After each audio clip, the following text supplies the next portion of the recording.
friends, and welcome to the CUInsight Network podcast. My name is Lauren Culp. I'm the publisher and CEO at CUInsight.com, and it's my job on this show to have conversations with the thought leaders who support the credit union community. Together, we get to identify those issues that affect credit unions and have a discussion on the best practices out there so that we can all learn from one another and improve our credit unions. My guest on today's show is Dania Buchanan, the president at SmartVault. I'm so excited to have her here, so let's jump right into the conversation. Dania, welcome to the show. Thank you, Lauren. Great to be here. Well, I'd like to start with a little bit of background on you. Most of us didn't really grow up thinking that someday we would get to work with credit unions. I know I certainly did not, but I'm curious, what did you want to be growing up? Oh, that's a good question. I actually wanted to be a journalist, so very far from being a tech leader. I think what spoke to me early on is I really love learning something new about someone or something. And I love the idea of being able to tell that new thing to other people. So I think that was very exciting to me then, and it is still really core to who I am today. I was going to say that value sounds like something you can really still put into practice now. So that's incredible. Well, what was the inspiration to take the gig then as the president at SmartVault? Oh, what was the inspiration? Probably three primary reasons. So first, I am a founder at SmartVault. So I think part of my big attraction with the whole SmartVault gig, as you put it, was product disruption, really. And that's not a word that I use lightly. But we really, back in 2008, when we formed the company, we were really looking to turn traditional document management on its head, really taking old style on-prem cabinet style systems that sat alongside your core tech that you were using in your business. And usually someone had to come out and install and maintain this tech, or you had to have dedicated IT. So we really took the concept of that and turned it on its head. And the idea of integrating document management into apps and workflow you're already using, that was very inspiring. Of course, I think back in 2008, no one was really using the word app, and we were quite far from a digital transformation, which is where we find ourselves now. So I think, the idea of kind of coming in and disrupting current status quo was appealing. I also was very attracted to a sector of the SMB that we felt really has been historically underserved by tech. So again, back in 2008, there wasn't a whole lot of subscription-based businesses focused at the middle end of the SMB. So we really looked at that as an opportunity to target a specific sector of the SMB. Again, as I mentioned, it was that, really we felt was underserved. So we've spent a lot of time focusing and figuring out workflows for professional services-based businesses. So your accounting professionals, financial service professionals, mortgage broker, real estate, legal. A lot of those industries have three primary things in common. There's a heavy document workflow. The documents contain PII, some level of personal or sensitive information. They're shared between the business and the customer, maybe once, like a mortgage or an auto loan, or maybe frequently, like your quarterly or annual tax returns. And also, those are all industries that have regulatory or statutory compliance mandates. So typically, these businesses, like many of your credit unions, I would imagine, have very thin IT staffs. So we really felt that we could come in and make a difference in these businesses, help them be more competitive, help them up their game from a tech stack perspective. And that really was the focus in 2008 and remains the focus today. I have to tell you, I actually had a different life about a decade ago working as a business loan associate at a credit union. And I had the exact same, traditional document management kind of situation you're talking about, where we would have paper files for everything. And some of those files, when you're talking business lending, get to be like inches and inches, almost a foot thick for some of them, because there's so many years of tax returns for so many different people. So even 10 years ago, I was saying, why are we doing this on paper at the credit union? But it's so cool to hear about the way that you have really been able to turn that on its head, as you say.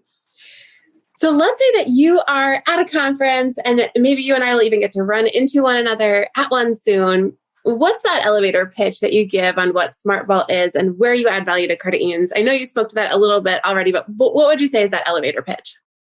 Well, I hope we meet each other at a conference one day. I would love that. Our team is starting to get out now that the world's unlocking a little bit. So our sales team and marketing team and product teams are just dying to get out. Okay, so if I met you, I would say really our core mission is we provide a platform that enables businesses with a very central document destination that enables the adoption of a fully digital, fully automated document workflow that is highly secure and also supports regulatory compliance mandates. I mean, that is just at the core of what we do.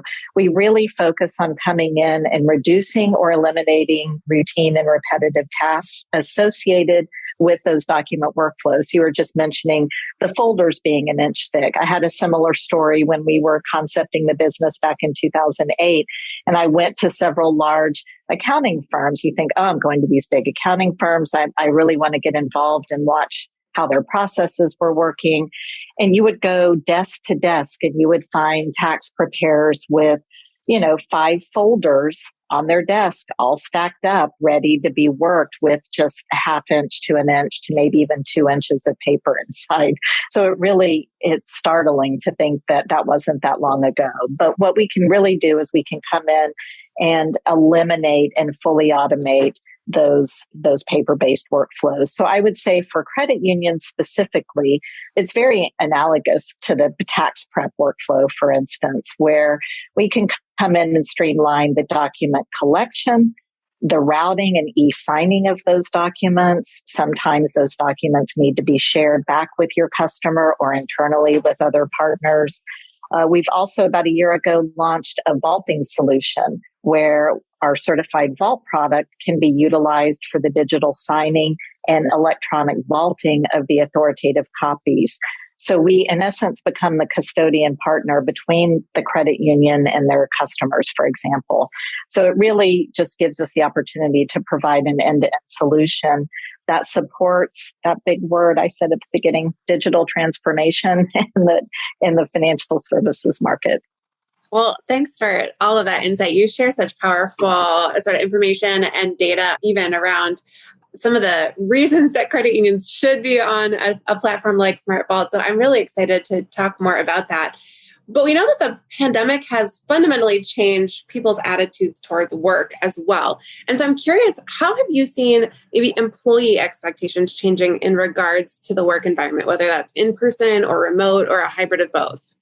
Yeah, the pandemic, man, that's a tough one. I think there's no leader on the planet that, had a tougher go of it the last 2 years. I think just there was really no playbook. So for us, we're a small business too. So we really line up at the time and still do. We line up our decision making behind one primary principle, and that really is employee safety and the physical and mental well-being of our employees and staff. And then from there, we just followed the science. So for us, that looked like maintaining a fully remote team for the first year. We opened our office last summer. And what we found is that most of our teams wanted some level of office presence. And I'll preface that some level, right? And after talking to, the whole team, we spent hours surveying and talking to everyone. I think the primary reasons they wanted to come back is the collaboration, right? They joined this company because of our purpose and our mission. So they wanted to still feel physically connected to their teammates and more or less physically connected to that purpose and mission. So I am of the opinion that employee expectations are clear, at least from my vantage point here at SmartVault. I really don't think attitudes toward work have changed. I think people want and need to work. Innately, people want to feel connected by purpose and mission, but not at the expense of their physical and mental well-being. So I think when people start feeling like a number, that really drove a lot of them to rethink their situation. for me, the last 2 years has really been a trigger for change. I think, for us as a collective, really looking at redefining what productive looks like, and I'm using productive in air quotes, because in the knowledge economy, I think it is ripe for really standing back and looking at that at a macro level. So I think from hybrid remote work, that allows more people to, have a better balance of home and work life, flexible start and stop times. I think the 40-hour 8 to 5 work week is on the verge of disruption, with a lot of businesses moving to 4-day-a-week work modality where it makes sense. So I think for me, employees expect us to evolve, and we should. I think there's a silver lining in the pandemic, and that's how we look at it. Our personal commitment and my personal commitment to the team here at SmartVault is to create a culture where everyone can do the best and most vibrant work of their career. So whether that is at home, whether that's at 8 a.m., or whether it's at 2 p.m. in the office, I want to stick to the commitment that we made to the team. I love hearing that. And you mentioned that sort of employee safety, physical and mental well-being first, which is so critical. It's sort of that hierarchy of needs, which I love starting there. And then you also mentioned collaboration between your team. And I'd like to dig into that a little bit as it relates to credit unions too. And so credit unions, like most organizations, also really need that infrastructure that supports a working model that they can attract and compete for some high quality talent, especially now with the great resignation that we've been experiencing. So can you share with our listeners how SmartVault enables maybe that remote collaboration for employees? Oh, yeah. You make a good point. Businesses really can't evolve or even consider hybrid remote to even begin to meet employee expectations if they can't enable their teams with the systems they need to do their work. So that's foundational. So I think my advice, of course, and I speak with a little bias here, but core to this is really adopting a cloud-based tech stack so that your systems, your data, your documents can be accessed from anywhere. So with SmartVault is a pure cloud-based solution. So there is really no difference in how you work based on where you are in the world. So I'll say that again. There's no difference in how you work based on where you are in the world. And that, I think, is really, really key. If you think about it, if you are someone under 35, which I am not, you've really grown up in a digital first world. So I think, employers need to note this as they are looking for talent. The expectation of data is always accessible. You don't want to drive anywhere to sign a document. I mean, that just seems like a huge waste of time in the year 2022. And I think, the idea is people are just questioning processes that seem dated and old. So if employers really can't demonstrate that they're moving to a digital first workflow, modernizing their tech stack, I think they're just going to struggle to find and retain talent. I think it's really just as simple as that. I remember a couple of years ago, as recently as a couple of years ago, I was getting an auto loan at my credit union and they said, okay, great. The last step is stopping by a branch to sign these documents. And I was like, why? Yeah. So I want to transition for a moment from the employee side to the member side then. Of course, members want to work with credit unions that make things easier and safer for them. And that includes getting those services digitally and securely. And I know you've shared that SmartVault can make the loan application process more efficient and secure for members too. So can you walk us through how you do that? Sure. I guess at a macro level, Lauren, for me, your members are no different than your employees, right? Your members are engaging with so much tech in their personal lives, from streaming services to online tax filing, digital currency, online dating. And by now, in the last 2 years, I think we've all had our share of virtual meetings. So I think people, like I mentioned, you're a little startled when you face processes that feel really outdated. So if you look at loan processing, right, which we talked about a few minutes ago, for the credit union, it really starts, you can't do your job until you collect some data from your customer, right? It's analogous to tax prep.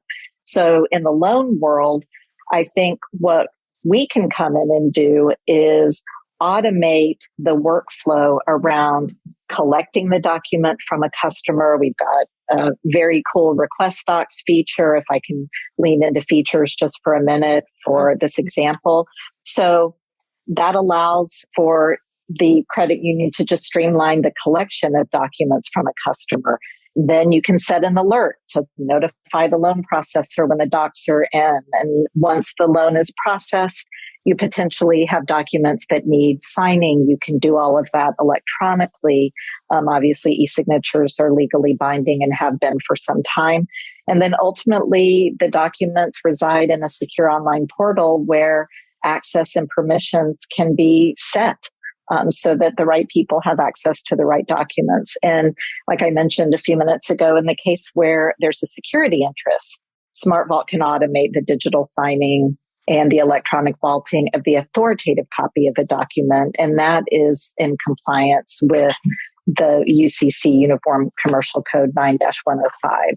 And lastly, I think it is as your members are building tech stacks, right? You've got CRM potentially entrenched or some kind of management platform that manages workflow within the credit union.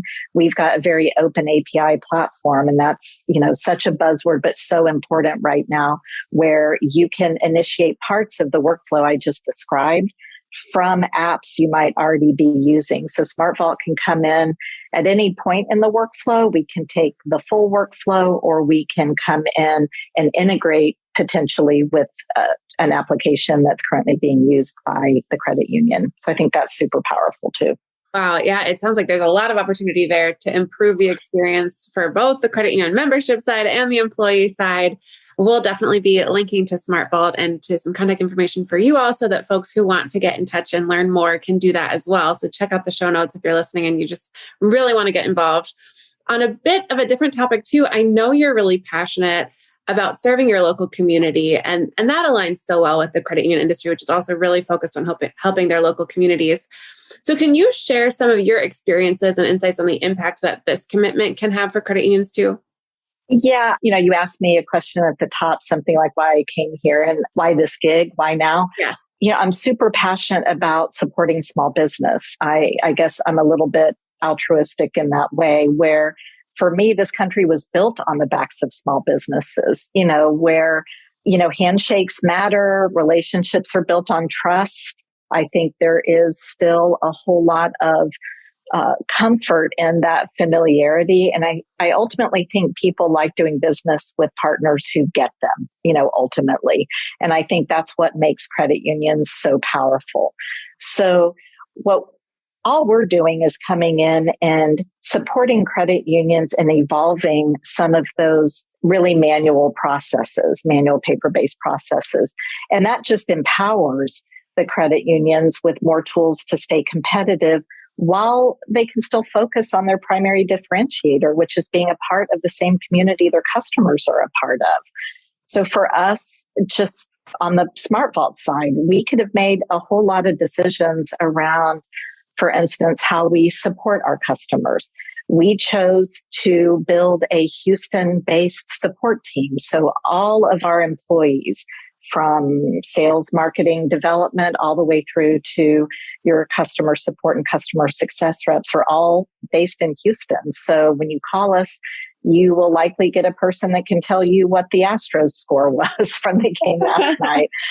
So we understand that credit union success is built on relationships. So you're asking your customer to trust you as their partner, and you are trusting us as basically your custodian of one of the most critical assets of your business, which is your documents. So I think one way for us to just earn the trust of the credit union is just to be in the foxhole with you, which is kind of an old analogy, but I think one that's meaningful. And I think you talked about community, and that's something that is important to me as I sit at the helm of this business. So we do try to be, as a business, very intentional about that. We support local nonprofits. We give our teams days off to volunteer. We do try to walk the walk here as members of our community. That is incredible. I love hearing more about the ways that you are really walking the walk and talking the talk both at SmartVault. And so we know SmartVault is a really innovative company. And from your perspective as a leader, as a founder at the company, we've seen a lot of disruption in financial services in general over the last couple of years. What overall trends are you seeing when it comes to the future of financial services? And where is SmartVault's focus when it comes to innovating to meet these challenges? Oh, that's a great question.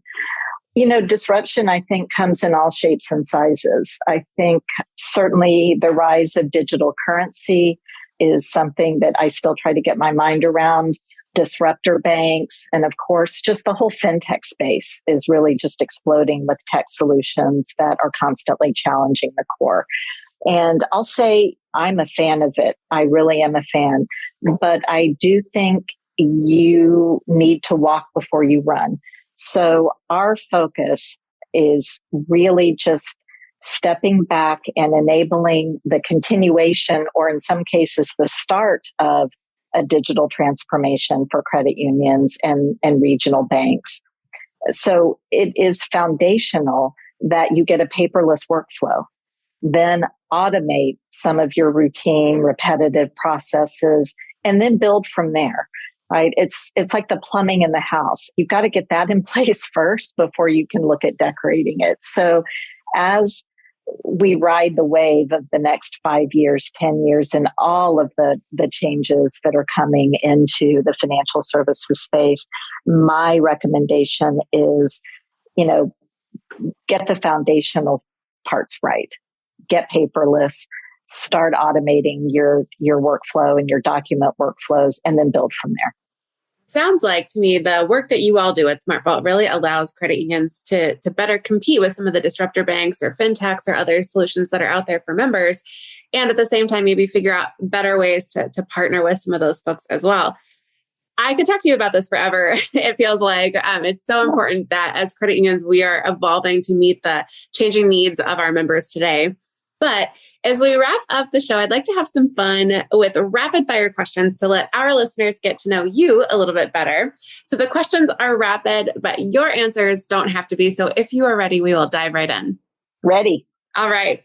What is a recent purchase that you didn't know you needed that has become something you cannot live without? I'm going to have to go with SodaStream. So being in Texas, I am a Topo Chico gal. And for your listeners who don't know what that is, it is the best sparkling water on the planet. It's imported from Mexico. So SodaStream is something that basically sasses up your water. And I was very skeptical at first that it could turn my water into something like a Topo Chico, but it has lived up. Wow. All right. You are the first one to mention the SodaStream. So we will link that for everybody today. I love that. All right. Well, when you hear the word success, who is the first person that comes to mind for you and why? Gosh, for this moment, I think it's Ketanji Brown Jackson. I think it cannot be ignored that the ceiling she just broke and the hope really that it represents for our country's highest court in the land to be more representative of the diversity of its people. So I think when I think of success at this moment, I think of Ketanji. Oh, so critical. All right. A random question for you. What are you listening to on Spotify or elsewhere if you're not a Spotify listener? These are always so hard. I have a long commute. So I mentioned we're in Houston. I have a pretty long commute. So I am a podcast gal. So I'm not going to bore your listeners. So, I'm an avid business consumer, I guess, of lots of podcasts around that. But for fun, which I think the question is mostly about, I'm a Brian Reed fan. So for anyone who listened to S-Town a few years ago, he's got a new podcast out called The Trojan Horse Affair. I think it's Trojan Horse Affair. And I'm hooked. So I'm 2 episodes in, and it's a very conspiracy theory. It took place in a little town in England called Birmingham. And I think that just goes back to my storyteller roots. So I love a really cool, meaty story. And those are about timed right for my commute. So about 45, 50 minutes. I think on the podcast side, I would be remiss if I didn't, I do a fair bit of dropping into Brene Brown's Unlocking Us. I think she's got a great interview style. I think her research insights are great. She's a Texas gal. So I would say I'd nominate those two. Love it. I will have to put both of those on my list. Love Brene Brown and definitely will link to those for everyone here today. Any books that you have gifted or you think just everyone should read? Lauren.